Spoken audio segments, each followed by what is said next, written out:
자, 오늘은 우리 다니엘서 1장 8절과 9절에 있는 말씀을 통해서 하나님의 사람이여 뜻을 정하라, 하나님의 사람이여 뜻을 정하라 라는 제목으로 오늘 하나님의 말씀을 함께 나누도록 합니다. 네, 우리가 세상을 살아가다 보면요, 우리가 크리스찬들을 잘 나가는 것을 세상에서 보고 교회가 칭찬받고 인정받는 모습을 보게 되면 우리도 모르는 사이에 어깨가 으쓱거리게 되고 내가 교회를 다닌다는 사실을 누군가에게 자꾸 말하고 싶어질 때가 있어요. 그런데 반대로 세상에서 크리스찬들이 비난을 받고 욕을 먹고 때로는 비판을 받고 있을 때에는요, 우리가 잘못한 것이 없음에도 불구하고 왠지 마음이 위축되기도 하고 또 내가 크리스찬이라는 사실을, 교회를 다니는 사람이라는 사실을 다른 사람들에게 드러내고 나타내는 일들에 주저하게 될 때가 있습니다. 이처럼 우리는 사람들의 반응이나 환경에 따라서 내가 어떤 사람인지를 드러내는 것을 자랑스러워할 때도 있고 부끄러워하게 될 때도 있고 내가 속한 것에 대해서 긍정적으로 생각할 때가 있고 부정적으로 생각될 때가 있기 마련이에요. 그러나 이처럼 환경에 따라서 변하는 기준도 있지만 우리 안에서는 어떤 상황 속에서도 변하지 말아야 될 것들이 있습니다. 예를 들면 우리가 부모님의 자녀가 된다라는 것은 어떻습니까? 부모에게 있어서 공부를 잘하는 자녀이든 공부를 못하는 자녀이든 돈을 많이 벌어오는 자녀이든 돈을 적게 벌어오는 자녀이든지 변하지 않는 사실은 무엇이죠? 그 사람이, 그 존재가 나의 자녀이고 그 자녀에게 있어서 부모는 나의 부모라고 하는 사실입니다.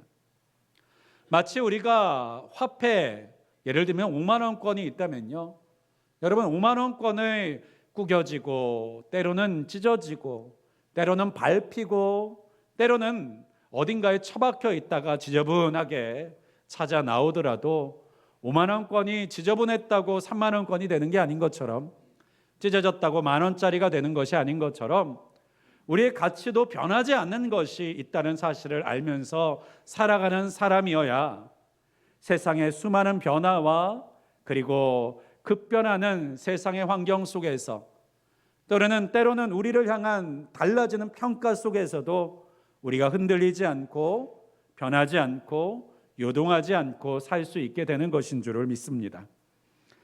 특별히 우리의 신앙생활도 마찬가지입니다. 우리의 신앙생활이 혹여나 누군가의 칭찬을 기대하면서 하고 있는 신앙생활이라면 그 신앙생활은 언젠가 쉽게 흔들릴 수밖에 없습니다. 누군가에게 잘 보이기 위해서 하는 신앙생활이라면 더더욱 그 사람과의 관계가 흔들리게 되면 우리의 신앙도 흔들릴 수밖에 없게 되는 것이죠.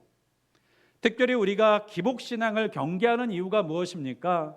우리가 기복신앙에 너무 심취하게 되어버리면요, 좋은 일이 벌어질 땐 하나님이 나를 사랑하시는 것 같고 안 좋은 일이 벌어질 때는 하나님이 나를 미워하시는 것 같이 내 주어지는 환경과 상황에 따라 우리의 신앙이 들쑥날쑥, 때로는 하나님과의 관계도 이리 갔다 저리 갔다 할 수 있는 신앙의 흔들림이 생기기 때문에 우리가 이와 같은 기복신앙이 아니라 약속을 의지하는 신앙, 말씀을 의지하는 신앙, 하나님과의 관계를 의지하려고 하는 신앙을 우리가 세워 나아가기 위해서 몸부림치는 것이죠. 그렇습니다. 오늘 본문 가운데에서도 이 다니엘이라고 하는 인물, 그리고 다니엘과 함께 나오는 이 세 친구와 같은 사람들은요, 세상의 사람들의 평가와 세상의 분위기로는요, 더 이상 신앙생활할 수 없는 상황과 환경 가운데 처해져 버렸던 사람들입니다. 그럼에도 불구하고 우리가 알다시피 이 다니엘은 하나님을 향한 믿음과 신앙을 끝까지 지켜냈던 사람의 신앙의 승리자였다는 사실을 우리는 알고 있습니다. 그렇다면 어떻게 그와 같은 신앙의 승리자가 되어질 수 있었을까? 환경과 조건에 흔들리지 않는 그 하나님의 사람이라고 하는 그 믿음을 어떻게 끝까지 지켜낼 수 있었을까? 오늘 그 비결을 한번 우리가 말씀을 통해서 찾아보려고 합니다. 특별히 오늘 본문에 이 다니엘과 세 친구들이 처해졌던 상황을 한번 생각해 봅니다. 어쩌면 하나님의 사람들의 공동체라고 부를 수 있는, 지금으로 말하면 우리 교회라고 말할 수도 있을 남유다는 멸망해버리고 말았습니다. 바벨론의 은혜에 패배하게 되고, 그리고 나라의 사람들은 포로로 사로잡힌 채 자신들이 원하지 않는 곳으로 뿔뿔이 흩어져 버리게 돼버렸어요. 특별히 고대에는 전쟁이 사람과의 싸움, 나라와의 싸움이 아니라 그 나라를 보호하는 신들의 싸움이라고 생각했기 때문에 전쟁에 패배하게 되면 바로 자신이 섬기는 신이 타국의 신 앞에 힘이 부족해서 패배했다라고 하는 이 패배의식이 영적으로까지 전염되어져 있기 마련이었습니다.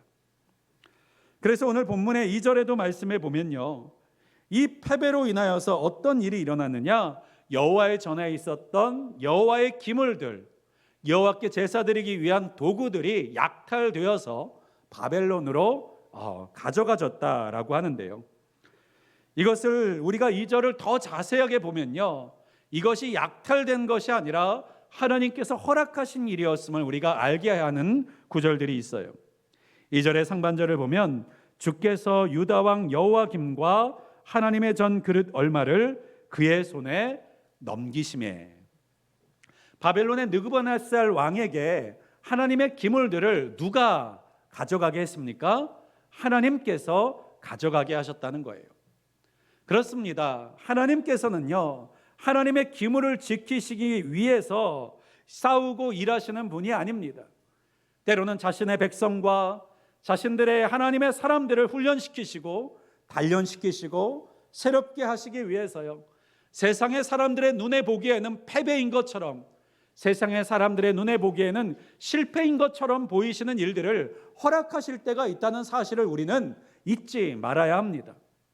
하나님이 보시기에 소유가 중요한 것이 아니라 사람이 중요한 것이고, 그 사람들의 마음을 지켜내고 새롭게 하는 것이 하나님에게 있어서는 가장 중요한 가치셨다라고 하는 것을 우리는 잊지 말아야 해요.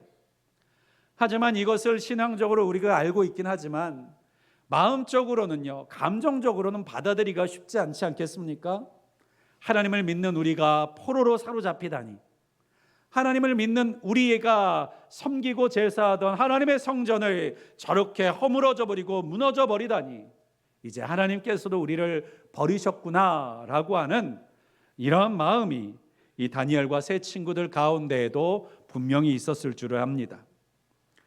그렇습니다. 다니엘과 같은 사람들에게 있어서는요, 자신들이 무언가 해볼 틈도 없이, 자신들의 비전과 꿈을 펼쳐볼 기회도 없이 포로로 사로잡혀와 있습니다. 그리고 더 이상 아무도 그들이 어떤 선택을 하는지에 대해서 관심을 갖지 않습니다. 그들이 어떤 꿈이 있는지에 대한 관심이 없어요. 아무도 그들이 어떻게 살아갈지에 대한 기대감이 없습니다. 아마 그들을 더 고통스럽게 만들 수밖에 없었던 것은 그들의 부모와 앞선 세대들 때문이었을지도 몰라요. 멸망한 나라를 바라보면서 이제 우리는 끝이야, 우리는 더 이상 다시 일어날 수 있는 방법은 없어, 우리는 다시 예루살렘으로 돌아갈 수 없을 거야. 예레미야 선지자를 통해서 끊임없이 소망과 희망에 대한 메시지를 주셨던 하나님의 메시지들을 귀담아 듣지 않은 채 패배감에 젖어 있었던 수많은 남유다의 부모와 앞선 세대들의 말들을 통해서 다니엘과 그 후대 세대들은요, 더 기대할 수 없는 희망 고문을 통해서 고통스러워하기보단 그냥 낙심하고 포기하는 인생을 살고 싶어하는 수많은 젊은이들도 그 당시에 있었음에 틀림이 없습니다. 그렇습니다. 나라가 망하고 세상이 힘들수록요, 똑똑한 사람들이 더 많이 절망합니다. 특별히 우리나라에서도 일제강점기 때에 많은 지식인들이 왜 이 나라를 다시 세우는 일에 힘을 쏟기보다는 일본에 협력하는 협력자들이 되는 경우가 왜 더 많았을까요? 인간적인 눈으로, 똑똑한 눈으로, 세상을 읽는 눈으로 보면요, 그 강대한 일본이라는 나라가 패망하게 되고 우리가 그 가운데서 자유하게 될 것이 도무지 눈에 보이지 않았기 때문이었겠지요. 온 아시아를 정복하고 중국과 러시아와 싸우면서도 승리해내는 저 일본이 설마 이 어떻게 보면 종과 같이 된 나라를 잃어버린 이 조선 땅에 있는 사람들이 과연 독립을 쟁취할 수 있을까에 대한 막연함이 있었기 때문이겠지요. 그렇습니다. 우리의 인생과 삶도 세상을 바라볼 때 낙심하기 쉽습니다. 내 작은 힘으로 세상을 어떻게 변화시킬 수 있을까? 우리의 작은 믿음과 신앙으로 저 왜곡되고 무너져가는 하나님의 나라의 질서를 어떻게 다시 세울 수 있을까? 똑똑한 눈으로 이성적으로 바라볼수록 안 될 것 같아 라는 말과 생각이 더 들게 마련이듯이 그 말과 그 생각들이 우리의 다음 세대들과 우리의 자녀들에게 전염되고 퍼져나아가듯이 이 다니엘과 세 친구에게도 분명히 그러한 영향력 가운데 있었음에 틀림이 없을 것입니다.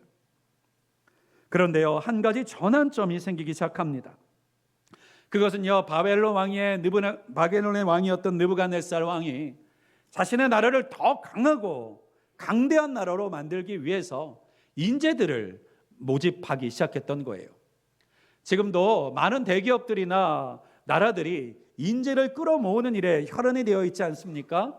능력 있고 재능 있고 힘 있고 그리고 유능한 인재들을 많이 모으고 많이 가지고 있는 나라일수록 강대국이 되는 세상의 기준 가운데 우리는 살고 있어요. 그러니까요, 바벨론은요 더 강한 나라가 되어가고 있었던 거예요.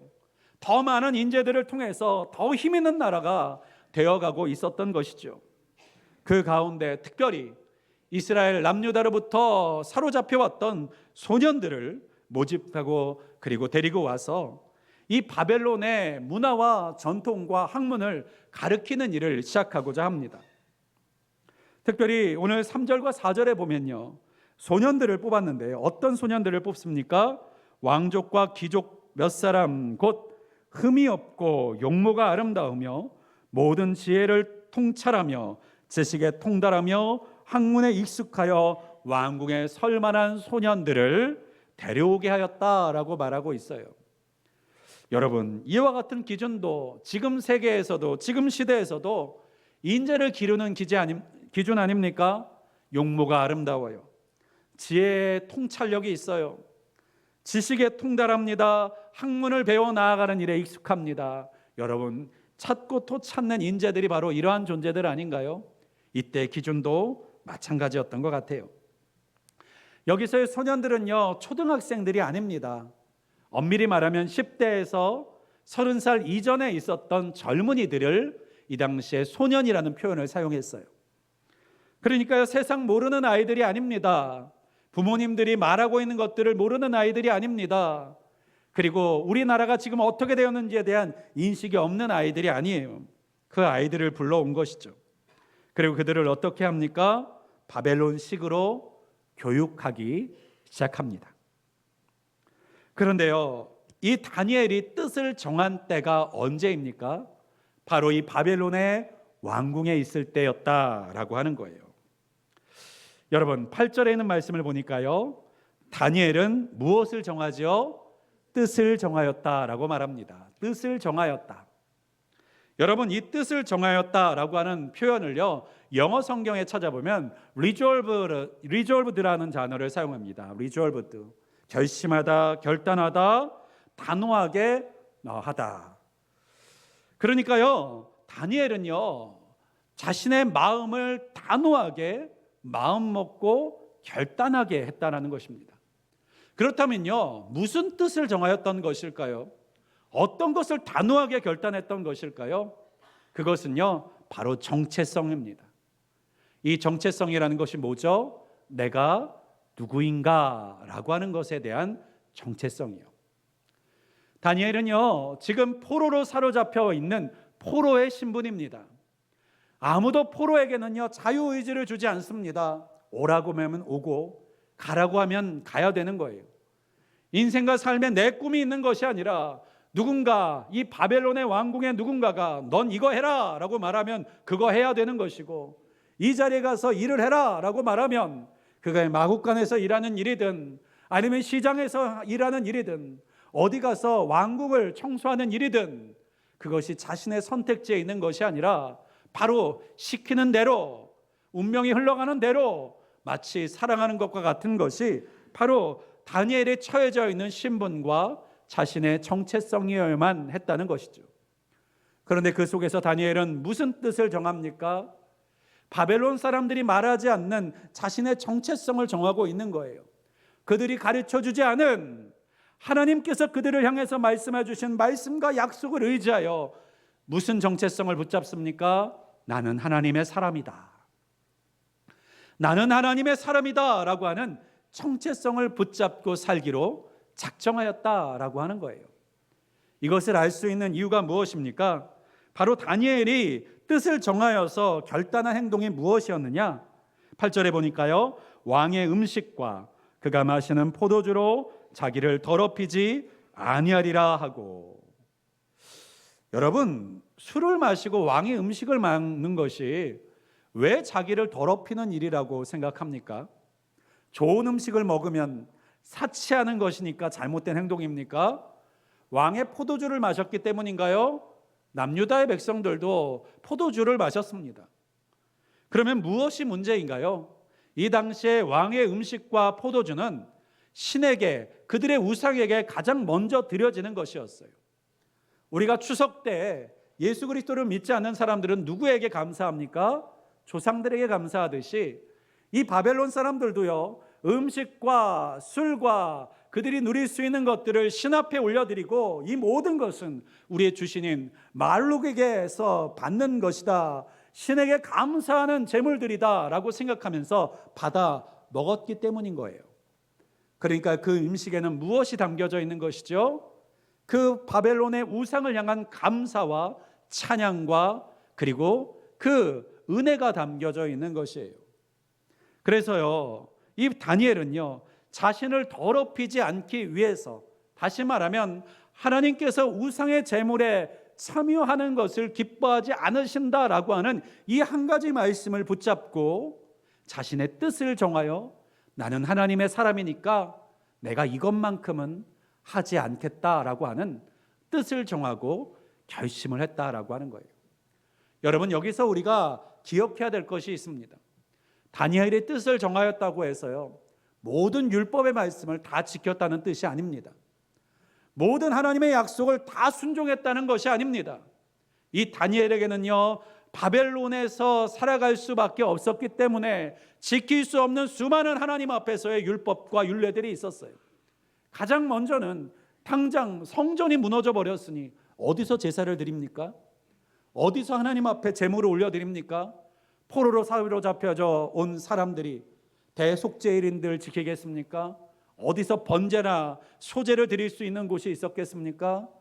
그들이 구약 성경에 적혀져 있는 어떤 하나님의 말씀도 지킬 수 없는 상황 가운데 있는 거예요. 그 가운데 유일하게 지킬 수 있는 것 하나를 다니엘은 뜻을 정하여 붙잡았던 것입니다. 내가 하나님의 사람이니까 내가 이것만큼은 지켜보리라. 내가 지금 왕이 주는 저 제물과 저 포도주를 우상에게 드렸던 것인지를 뒤늦게 알게 됐던 것 아니겠습니까? 뭐 처음부터 알았겠어요? 좋은 음식 나오니까 먹었겠죠. 좋은 음료가 나오니까 마셨겠죠. 그런데 다니엘이 바벨론의 학문과 전통과 문화를 배우다 보니까 이게 우상을 섬기는 것들이었네 라고 하는 것을 깨닫게 되니까요, 그때 어떻게 됐다는 거예요? 뜻을 정하고 마음을 정하여서 내가 몰랐을 때면 모르겠지만 내가 아는데 이것만큼은 하지 말아야지 라고 하는 결단과 결심을, 뜻을 정하는 마음을 하나님 앞에 올려드렸던 것이 바로 오늘 8절에 있는 그 말씀인 거예요. 여러분, 그렇습니다. 다니엘은 대단한 것을 한 것이 아니에요. 그리고 앞으로 뜻을 정했다고 해서 바벨론 한복판에서 그 관리로 왕을 섬기는 자로 살아갈 때에 다니엘이 과연 율법 앞에서 완벽한 사람으로 살 수 있었겠습니까? 이방 땅 한가운데서 마치 남유다에서 성전 가운데 사는 사람과 같이 자신을 향해 조금 더 후회함 없이, 조금 더 부끄러움 없이, 더러움 없이 과연 살아갈 수 있었을까요? 아마 그렇지는 못했을 거예요. 하지만 다니엘은요, 그 속에서도 뜻을 정했다라고 하는 거예요. 여러분, 그렇습니다. 우리가 주의 성수를 지키기 위해서 몸부림칠 때가 있어요. 그러면 가끔씩 우리가 그런 말들을 들을 수도 있습니다. 아니, 주의 성수가 뭐 그렇게 대단해? 아니, 때로는 일이 있으면 주일날 예배드리러 못 갈 수도 있는 것 아니야? 아니면 당신이 주일날 근무해야 되고 일터에 나아가는 상황이 된다면 못 지킬 수도 있는 거 아니야? 당신이 경찰관이고 소방관이면 주일날 불나면 안 갈 거야? 이런 말을 할 수도 있지 않은가요? 그럼에도 불구하고 우리가 그 속에서도 주일 성수하기 위해서 몸부림치며 내가 하나님의 사람이면, 크리스찬이라면 이것만큼은 꼭 지켜나가야지라고 하는 그 기준을 갖고 주일 성수하는 거 아닙니까? 때로는 우리가 신앙생활 가운데서도, 회사 생활하면서도, 장사하면서도 이와 같은 뜻을 정할 수 있지 않겠습니까?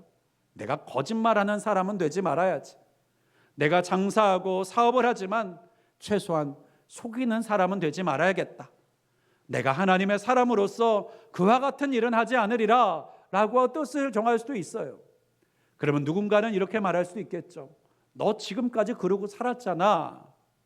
너 지금까지 세상 사람들하고 똑같이 살았잖아 라고 하는 마치 사단의 참소를 경험할 수도 있어요. 오늘 본문의 다니엘도 마찬가지입니다. 지금까지 안 먹었나요? 어쩌면 포로로 사로잡혀왔던 이들에게 있어서 고기를 먹을 기회가 있었다면 그 고기는 반드시 우상에게 드려졌을 고기였을 거예요. 그러나 그 고기를 어딘가에서 얻어왔다면 그 포로로 잡혀왔던 남유다의 자녀들에게 그것을 나눠주면서 얼마나 기쁨으로 먹었겠습니까? 그러나 알고 나서는 먹을 수 없다는 거예요. 알고 나서는 동참할 수 없다는 거예요. 알고 나서는 함께할 수 없다고 마음을 정했다라고 하는 거예요. 내가 그 고기를 먹는 것보단 하나님을 향한 하나님의 사람으로서의 정체성을 지키겠다. 내가 거짓말과 속임수로 조금의 이익을 얻기보다는 그냥 내가 조금 손해보고 그렇게 살고 말겠다. 때로는 세상 가운데서 주의 성수를 못해서 내가 손해보는 일이 있더라도, 때로는 어려움을 당하는 부분들이 있더라도 차라리 그 어려움을 감수하고 내가 한번 이 일을 지켜보겠다라고 결심하는 것이 바로 다니엘의 고백과 같은 뜻을 정하는 일이라는 사실을 우리가 한번 생각해 볼 수 있었으면 좋겠습니다. 그렇습니다. 이 뜻을 정하는 일을 하나님께서 얼마나 기뻐하셨는가요? 그 당시에 이 다니엘보다 더 잘 지키려고 발버둥치려는 랍비들은 없었겠습니까? 제사장들은 없었을까요? 그러나 그 가운데서 하나님께서는요, 이 뜻을 정하는 다니엘을 주목하여 보셨다는 사실을 우리가 생각해 볼 수 있기를 바랍니다. 바벨론이 이 다니엘을 왜 불러왔어요? 그들을 바벨론 사람으로 만들려고요. 그래서 그들에게 최상품의 음식과 포도주를 줍니다. 그 바벨론에서만 배울 수 있는 학문과 지식과 언어를 가르칩니다. 그리고 그들에게 바벨론의 이름을 줍니다. 여러분, 예전에 우리나라에서도 일제시대 때 창씨개명이라는 것이 있었다고 하죠. 우리나라 사람들의 이름을 일본식 이름으로 바꾸는 일들이 있었습니다. 그런데 역사적으로 보면요, 이 창씨개명은요, 강제적이기만 하지는 않았다고 합니다. 스스로 그 일본 이름으로 바꾸기를 원했던 사람들도 있었다는 거예요. 저는 근데 가끔씩 요즘에 영어학원에서 이와 같은 비슷한 것을 볼 때가 있습니다. 요즘 영어학원에 가면요, 이 요즘 우리의 자녀들이 이름을요, 영어 이름을 짓습니다. 한국어 이름이 아니라 영어 이름을 지어요. 그럼 영어 학원에서는요, 어떤 이름으로만 부릅니까? 영어 이름으로만 부르죠. 그런데요, 가끔씩 아이들을 보면요, 이 영어 이름을 부르는 것을 굉장히 자랑스러워해요. 자기 한국 이름으로 불리는 것보다 영어 이름으로 부르면 뭔가 내가 세계적인 사람이 된 것처럼, 국제적인 사람이 된 것처럼, 뭔가 잘 나가는 사람이 된 것처럼 여겨지는 것이죠. 이 당시에는 그러지 않았을까요?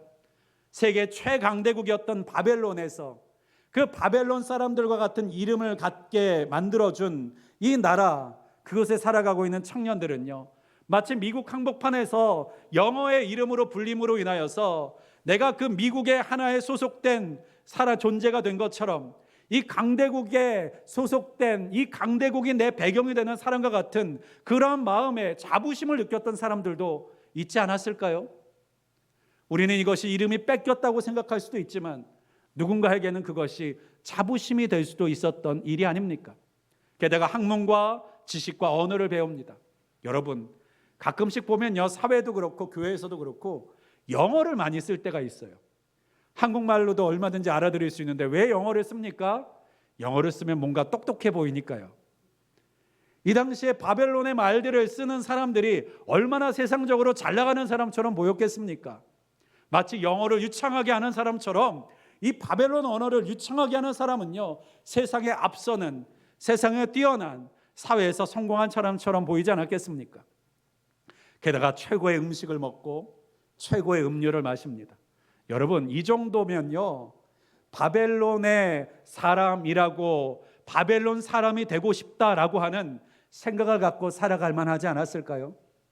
어쩌면 이러한 목적대로 수많은 청년들이, 바벨론에 정복했던 수많은 나라의 백성들이, 그 후세대들이 이 바벨론 사람화되어서 그들을 위해서, 바벨론을 위해서 살아갔던 수많은 청년들이 있었음에도 틀림이 없습니다.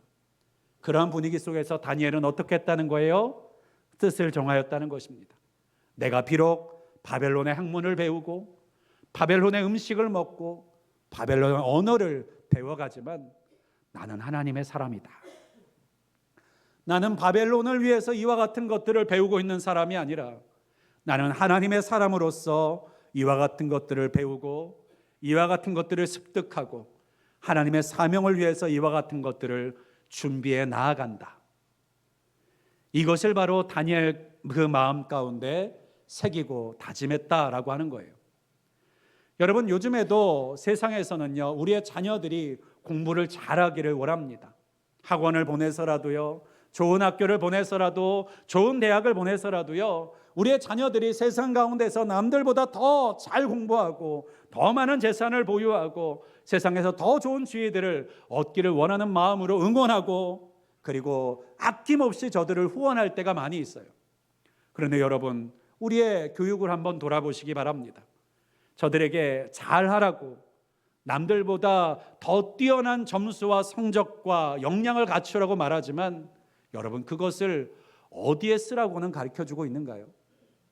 너희들이 그 힘이 생겼을 때, 그 능력이 생겼을 때, 그 역량이 생겼을 때, 그 재물이 생겼을 때 그것을 무엇을 위해서 쓰라고 우리는 가르치고 있는가요? 세상의 사람들과 똑같이 너의 행복을 위해서, 너의 인생의 편안함을 위해서, 내 인생이 조금 더 쉽게 살아갈 수 있는 방법을 위해서 너에게 준 모든 것들을 사용하고 다른 사람들에게 나눠주지 말고, 다른 사람들을 뺏기지 말고, 다른 사람들에게 이용되지 말고 살아가려고만 우리는 말하고 있지 않습니까? 그러한 다음 세대들에게 우리가 주고 있는 비전이 있습니까? 꿈이 있습니까? 아니면 그들의 인생과 삶 속에서 자신이 가진 모든 것들을 쏟아부어서라도 이루고자 하는 목표가 있는 인생을 가르치고 있습니까? 아니면 그냥 여전히 잘 먹고 잘 누리고 많은 것을 갖고 움켜쥐고 사는 방법에 대해서만 우리가 가르치면서 살아가고 있지 않습니까? 우리가 하나님의 사람이라고는 말하면서도 하나님과 전혀 관계없는 삶을 살아가고 있음에도, 하나님께서 우리에게 그 모든 것들을 주셨다고 말하면서도 정작 그 모든 것들을 하나님과는 전혀 상관없이 쓰면서 살아가고 있음에도 불구하고 우리는 그것을 하나님을 위해서 어떻게 써야 된다는 사실에 대해서는 가르쳐주지 않은 채 하나님을 협박해서라도, 하나님을 쫄라서라도, 하나님의 멱살을 붙잡아서라도 너는 복을 받아야 된다, 너는 많은 것을 소유하게 돼야 된다, 세상에서 앞서 나가는 사람이 돼야 된다라고 하는 말만 혹시 가르치고 있지 않은가요? 여러분, 그게 바벨론의 교훈 아닙니까? 세상엔 강한 자가 약한 자를 지배하는 것을 가리키는 것이고, 세상에 강한 자가 옆에 붙어 있어야 네가 성공할 수 있다고 가르치는 것이 바벨론의 학문, 바벨론의 전통, 바벨론의 방식이 아니었습니까? 그런데 그 가운데서 다니엘은 어떤 것을 결심했다는 거예요. 내 나라 남유다가 비록 패망하고 멸망했지만 하나님께서 비록 나를 버리신 것 같고 우리를 외면하신 것 같지만 우리는 여전히 하나님의 사람이고 하나님께서는 여전히 우리를 기억하시고 우리와 함께 하실 것이다 라고 하는 이 영적인 자존감, 영적인 정체성을 잃어버리지 않고 그 우상으로 가득한 바벨론 땅을 살아가고 있는 다니엘의 모습이 어쩌면 지금 시대에 우리가 살아가야 할 신앙의 방식이 아닙니까? 우리 자녀들이 살아나가야 할 삶의 방식이 되어야 될 본과 모습이 아닙니까? 그렇습니다. 우리의 인생과 삶 가운데서도 때때로 하나님이 보이지 않을 때, 세상의 모든 것이 득세하고 있는 것처럼 보일 때 그저 세상의 방식을 따라가고 싶은 마음이 들 때가 있습니다. 그러나 그 속에서도 하나님의 사람으로서의 뜻을 정하고 그것을 딛고 일어나시는 저와 여러분이 되실 수 있기를 간절히 소망합니다. 하나님과 상관없는 질서와 방식과 문화가 득세하고 있는 세상 속에서도 우리는 하나님의 사람이기 때문에 하나님의 사람의 방식으로 우리가 살 줄 알고 내가 가지고 있는 것을 하나님의 뜻을 이루기 위해서 쓸 줄 아는 사람이 되어야 한다고 우리의 자녀들을 향해서, 다음 세대를 향해서 가르치실 수 있는 저와 여러분이 되실 수 있기를 주님의 이름으로 축복합니다. 그럴 때 어떤 일들이 일어납니까? 첫 번째는 뜻을 정하게 될 때요, 그의 선택이 달라지게 되었다는 것입니다. 여러분, 뜻을 정한다는 것은 마음에서 일어나는 일 아닙니까? 이 마음에서 일어나는 일에 하나님께서는요, 뜻을 정하면 용기를 주십니다. 그래서요, 자신에게 주어지는 그 우상의 제물과 포도주를 거부할 수 있는 담대함을 하나님께서 부어주셨다라고 하는 거예요. 여러분, 그렇습니다. 우리가 마음이 없으면 핑계만 보이고 마음이 있으면 길이 보인다라고 하는 말이 있습니다. 우리가 마음이 없을 때에는요, 할 수 없다라는 핑계만 대게 되지만요, 우리가 마음을 먹으면 무엇이 보이기 시작합니까? 길이 보이기 시작한다라는 것입니다. 신앙생활의 결단도 뭐 세상 다 그렇게 사는 거지라고 생각하면서 살면 도무지 믿음으로 살 수 있는 방법이 없는 것처럼 보이지만 우리가 마음에 결단하고 뜻을 정할 때에는요, 하나님께서 그렇게 살아나아갈 수 있는 길을 열어주시고 보여주실 줄 믿으실 수 있기를 간절히 소망합니다. 뜻을 정하지 않았을 때는 보이지 않았던 길들이 열려지게 되고, 뜻을 정하지 않았을 때는 도무지 할 수 없을 것 같았던 일들을 할 수 있는 힘과 마음을 열어주시는 것이 바로 주님의 은혜이신 줄을 믿으실 수 있기를 바랍니다. 두 번째는 뜻을 정하니까 어떤 일이 벌어집니까? 관계가 열려지게 된다였다는 것입니다. 여러분, 뜻을 정하니까 9절에 어떤 일이 일어납니까? 하나님이 다니엘로 하여금 환관장에게 은혜와 긍휼을 얻게 하신지라. 누구의 마음을 움직이신 거예요? 그를 다스리는 환관장의 마음을 움직이셔서 그 정한 뜻을 지켜나아갈 수 있는 환경과 상황들로 만들어져 나아가게 하시더라는 것입니다. 그 견고했던, 포로를 다루는 것 같았던, 그 강박했던, 귀찮아하던 그 사람의 마음을 변하여 은혜와 긍휼의 마음을 품을 수 있도록 변하게 하시는 것, 누가 하셨다고요? 하나님이 하셨다는 것입니다. 마지막 세 번째로는 뜻을 정하니까요, 결과가 달라졌다는 거예요. 여러분, 다니엘과 세 친구들이 하나님께 뜻을 정하여 자신을 더럽히지 않기 위하여 결단하고 결심한 그 결과가 무엇입니까? 오늘 17절에 있는 말씀에 보니까요, 하나님이 이 네 소년에게 학문을 주시고 모든 서적을 깨닫게 하시고 지혜를 주셨으니 다니엘은 또 모든 환상과 꿈을 깨달아 알더라. 하나님이 주시는 것이 있었다는 거예요. 여러분, 세상에 하나님 없이 살아가는 사람들은 자신이 쌓은 것만을 가지고 삽니다. 그러나 하나님께 뜻을 정하고 사는 사람은 무엇을 누리며 삽니까? 하나님이 주시는 것을 누리며 사는 줄을 믿으실 수 있기를 간절히 소망합니다. 말씀을 정리하고자 합니다. 사랑하는 여러분, 그렇습니다. 우리의 신앙생활 가운데 변화가 없습니까? 그 이유는 뜻을 정하지 않기 때문입니다. 우리의 신앙생활 가운데 하나님의 임재와 역사를 경험하지 못하는 이유가 무엇입니까? 바로 하나님 앞에 뜻을 정하지 않은 채 세상의 사람과 똑같이 살아가기 때문입니다. 세상의 사람과 똑같이 살아가는 방법은 편할 수 있습니다. 쉬울 수 있습니다. 평탄할 수 있습니다. 그러나 하나님의 주심과 도우심을 얻을 수 있는 방법은 아닙니다. 하나님의 뜻을 정할 때에 하나님께서는 우리의 아버지가 되어주셔서 우리가 하고자 했던 그 결심과 그 각오를 이룰 수 있는 힘과 길과 사람을 열어주시는 줄을 믿습니다. 그렇지 않습니까? 여러분, 여러분의 자녀가 어느 날 찾아와서 엄마, 저 공부하고 싶어요. 엄마, 저 성공하고 싶어요. 엄마, 저 건강하고 싶어요. 운동을 해보고 싶어요. 여러분, 이런 말 하면요, 그건 네 일이니까 네가 알아서 해라, 이럴 분이 어디 있겠습니까? 그래? 그럼 내가 뭘 도와주면 좋을까? 아니, 뭘 도와주면 된다라고 말하기 전에 그러면 이걸 해줘야겠다, 저걸 해줘야겠다라고 먼저 생각하는 것이 부모의 마음 아닙니까?